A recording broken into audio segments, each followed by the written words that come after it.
Let's welcome in John Sarianides from New England Football Journal. John, what'd you think of Will Campbell tonight? I like it. Look, I've been saying now all offseason that if that's the pick, I'm good with it. They had a gaping hole in left tackle. They needed to address it.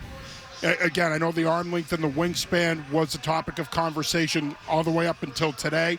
But in my opinion, Joe, I wasn't as hung up on it. Having coached offensive line, having coached offensive tackles, for me it's more about vertical length and from the waist down. And when it comes to that, Will Campbell checks off all those boxes. Good feet, natural bender, athletic. To me, an above-average run blocker.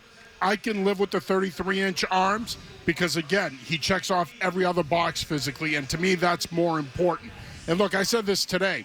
If it was about just wingspan and arm length, then there's about 4 or 5 other tackles in this draft that the Patriots could have taken it for, somebody like a Caleb Etienne from BYU. It's not about that. It's about more than that.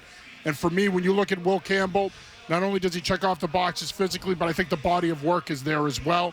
Go back and watch his game against Jared Verse 2 years ago in that season opener with LSU and Florida State. He held more than his own against Jared Verse. In fact, I would say he won most one-on-ones in that game. I'm very comfortable with this pick. I think he's a Mike Vrabel guy. I think he's going to fit in fine. And I'll say this.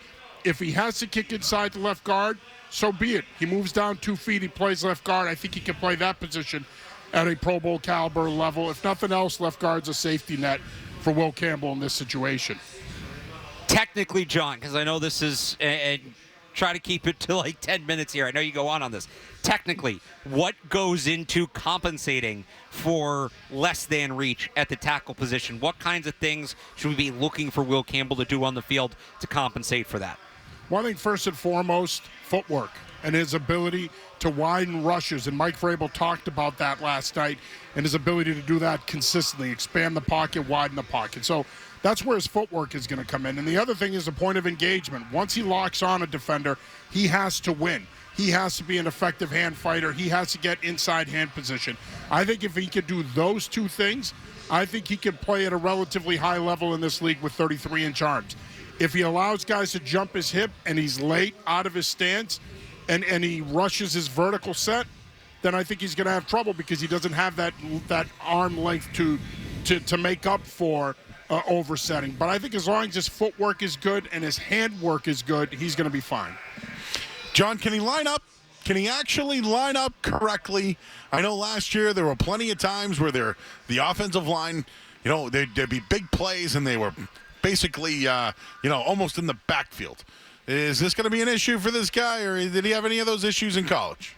No, I don't think so. I mean, look, I think one of the things he's going to see a lot early on is, I think one of the ways defenses can attack a guy like this with shorter wingspan and shorter arms is by running more of a wide 5 tilt technique and having guys get up the field on him and try to get on his outside hip quick. I think that's something he's going to see a lot early.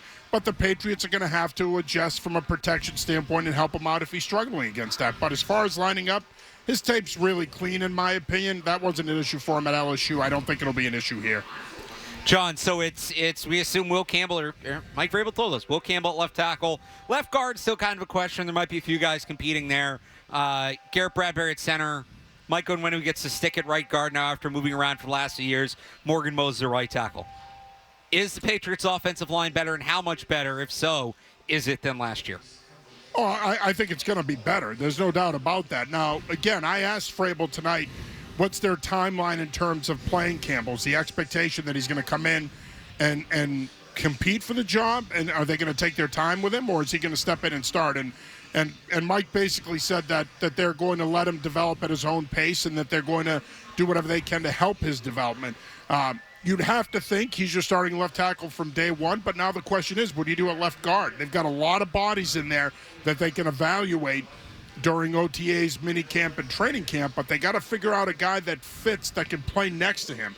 One of the things that's important here is if they're going to work to help him, if the arms do become an issue, they're going to need a guy at guard that can molly block, which means kick outside at times and work inside out on his read. So they're going to need somebody that can play the position from a pass pro standpoint at a high level.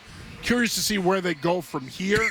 at left guard, you would think Cole Strange, Layden Robinson would be among the guys that would be the early favorites to start there. But again, I think given the number of bodies that they have inside, it's probably too early to say who the left guard is going to be.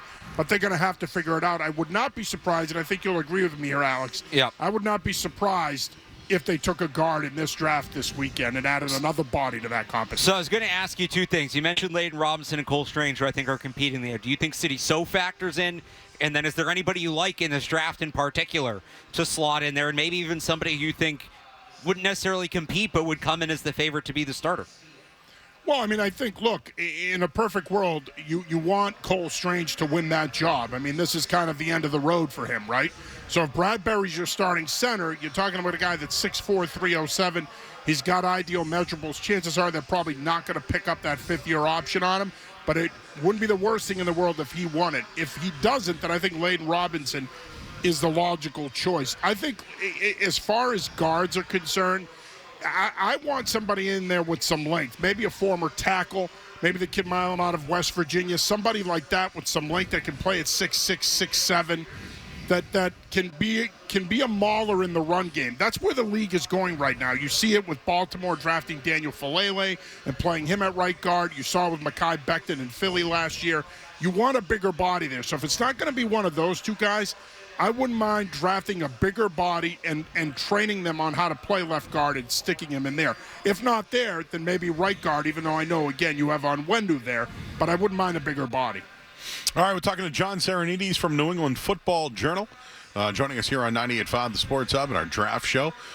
John, I know that you're tied into the BC pipeline as well. There's still a couple of BC guys on the board. Can you tell us about them and just also who do you think fits into the new Mike Vrabel defense that they're going to be running this year? And, who are some guys maybe in the second round, third, that the Patriots fans should be looking for?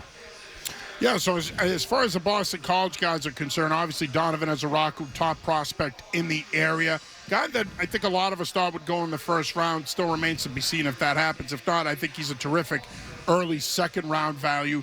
Same thing goes for Ozzie Trapillo, a guy that I do think he's a right tackle but could potentially transition over to left tackle. Chase Lunt out of UConn is another guy that I could see potentially going tomorrow night. He's more of a right tackle, really moves well laterally, more of a zone blocker, and a guy that can block in space. Drew Kendall played center at Boston College but could potentially play guard in the NFL, son of former Boston College great Pete Kendall. So there's a lot of talent this year, especially in the trenches in the local area. I think that those are guys to keep an eye on for tomorrow night. As far as pass rushers are concerned, look, I know he's got some character concerns, but if a guy like Mike Green falls into the second round out of Marshall and he's sitting there at 38, that's a player you've got to consider. I mean, he fits the profile of what they want in terms of edge guys and playing off the edge, those 6'3", 6'4", 250, 260-pound guys. He's a guy that I think if the red flags aren't that too much to handle, he could be a potential player to keep an eye on for them at pick 38 if they choose to go with an edge player. All right, John, any big surprises? How about Jackson Dart going to the Giants? Look, the arm talent, man, it just goes to show you, Joe, that arm talent still matters to people, even though we try to get hung up on anticipation and timing and reads and all this other stuff. Arm talent still matters to people. The bottom line is he's got big-time arm talent. The decision-making is questionable, but if you can coach him up in that area, he has the physical tools to be a starting quarterback in the NFL. How far does Shadur Sanders fall? Well, I mean, as it stands now, he's going to fall into the second round, and Alex, I think you would agree with me on this. Now you're getting to the point where he could fall into the middle of the second round. And look, somebody asked me about him recently, and I wasn't very kind. To me, he's an above-average Tyrod Taylor. That's what I see there. A guy that could potentially start, but a guy that I could also see being a long-time backup in the league. But the bottom line is this. Takes too many sacks, looks at pressure, didn't play in a diversified passing game. Everything was 25, 30 yards down the field for the most part. And you don't know what he can do in terms of handling the ball because they never ran the football. So I'm not surprised that this happened. I know ESPN is sulking over it. I know Kuiper's all upset because he spent the entire night jockeying him. But the bottom line is doesn't surprise me that he's slipping into the second round. Is Milroe going to go ahead of him? It's possible because, again, the thing you're getting with Jalen Milroe is the athleticism. You're getting a guy that if you let him marinate for a year, you could potentially get a Jaden Hurts-esque type quarterback. He has the plus arm talent. I think he's a better athlete than Hurts. So it is possible that Milroe goes before him. What did you think of the Cleveland Browns trade, and could Sanders end up with Cleveland with all those extra picks? Yeah, it's a possibility. Absolutely. I think it would behoove them to bring another quarterback in that room. I love that trade. Kudos to Andrew Berry. If Jacksonville was willing to overpay, then you know what? You take the deal. Clearly, what this shows is that they didn't feel they were in a position to draft Travis Hunter and get the most out of him. You get that package. You get those 4 picks. It allows you to fill out the rest of your roster and rebuild your roster a little bit. So I thought it was a great trade for Cleveland. Kudos to Andrew Berry for pulling it off. And, hey, you got to give James Gladstone credit, new GM in Jacksonville. I thought it was a major overpay. Hunter's a good player, but I don't know if he's worth that haul. But he went for it. They got their guy, and the Browns got a pretty good package. Analytics is taking over. And certainly the Jaguars, they bet on it. John, appreciate you, bro. Thanks, John. Thanks for hanging on. And, just real quick, I know, you teach a lot of offensive line. Tell me about the thunder and power that Will Campbell has. He got that good first strike? He does. I'm a big fan of his handwork. He's a guy that gets inside hand position routinely. And the thing I love about him is, Joe, once he gets that inside hand position, it's over. He locks on and he will win a rep 8 or 9 out of 10 times. So that's another positive here. The one thing about being short-armed is that once you get to that point of engagement, those guys typically have bigger, stronger hands, and they can lock on and stay locked on. So I think that's going to be something that's going to help him in the NFL, having the shorter arms.